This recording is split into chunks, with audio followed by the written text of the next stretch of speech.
الحمد لله رب العالمين والصلاة والسلام على سيد المرسلين وعلى آله وصحبه أجمعين. صاحب السعادة دكتور محمد جمال سالم الموفق والسيد حمد مسلم مقطوم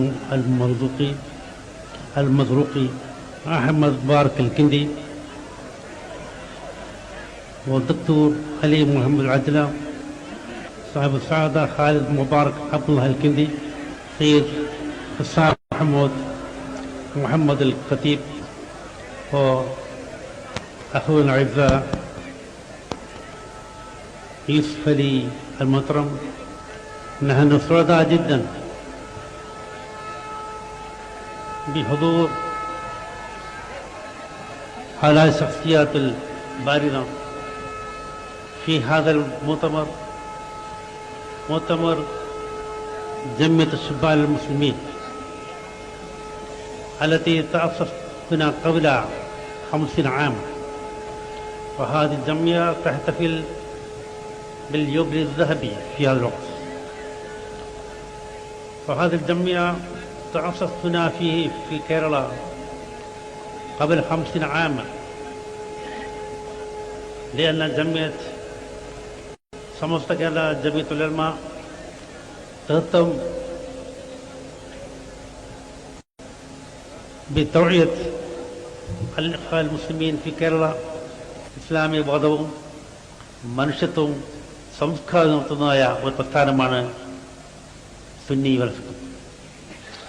ഇങ്ങനെയുള്ളതായ സ്ഥാപനം ഇവിടെ 50 വർഷം ആഘോഷിച്ചപ്പോൾ ഇന്ന് മഹത്തായ ഒരു സമ്മേളനം ഈ നീളാനദിയുടെ തീരത്ത് നടക്കുകയാണ്. ഇന്ന് ഈ രാജ്യത്തിൻ്റെ സംസ്ഥാനത്തിൻ്റെ ഭാഗങ്ങളിൽ നിന്നും വളരെയധികം ആളുകൾ, സുഹൃത്തുക്കൾ ആവേശത്തിൽ കൂടി ഈ സമ്മേളനത്തിലേക്ക് വന്നിരിക്കുകയാണ്. ഇളന്നതായ നമ്മുടെ അറേബ്യ എന്നതായ മഹാന്മാരായ പണ്ഡിതന്മാരെയും ചിന്തകന്മാരെയും കാണുവാനും ആ പ്രസംഗം കേൾക്കുവാനുമാണ് ഇത്രയും ആവേശത്തിൽ കൂടി ഇവിടെ തടിച്ചുകൂടിയുള്ളത്. ഇന്ന് നമ്മൾ ചിന്തിക്കേണ്ടതുണ്ട്, ഈ കാലഘട്ടത്തിൽ യുവജനങ്ങൾ, യുവലോകം അവർക്ക് പല നിലക്കുള്ളതായ ബുദ്ധിമുട്ടുകളും അനുഭവിക്കുന്ന ഒരു കാലഘട്ടമാണ്.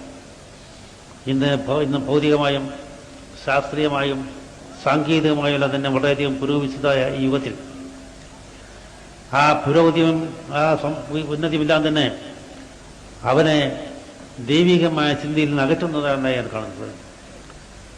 ഇതിന് എത്ര തന്നെ ബുദ്ധി ഉണ്ടായാലും, എത്ര തന്നെ ശാസ്ത്രത്തിൻ്റെ ബുദ്ധി ഉണ്ടായാലും, എത്ര തന്നെ ടെക്നോളജിയുടെ പുരോഗതി ഉണ്ടായാലും, ഇന്ന് അള്ളാഹുവിൻ്റെ ആ സന്ദേശം വഹിച്ചുകൊണ്ട് ഈ രാജ്യത്ത് ജീവിക്കുന്ന ജനങ്ങളാണ് വാസ്തവത്തിൽ ഈ ലോകം ഉറ്റുനോക്കുന്നത്. അങ്ങനെയുള്ളതായ സന്ദേശമാണ് വാസ്തവത്തിൽ ഇന്ന് സുന്നി സംഘം വിരോധിച്ചിരിക്കുന്നത്.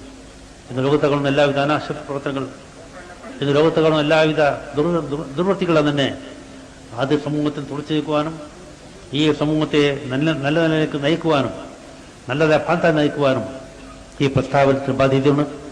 അങ്ങനെ മഹത്തായ സന്ദേശം ഉയർത്തിപ്പിടിച്ചുകൊണ്ട് മുന്നോട്ട് പോകാൻ അള്ളാഹു തൗഫീഖ് ചെയ്യട്ടെ എന്ന് പ്രാർത്ഥിച്ചുകൊണ്ട് ഇതിന്റെ ഔപചാരികമായ ഉദ്ഘാടനം നിർവഹിക്കുന്നു.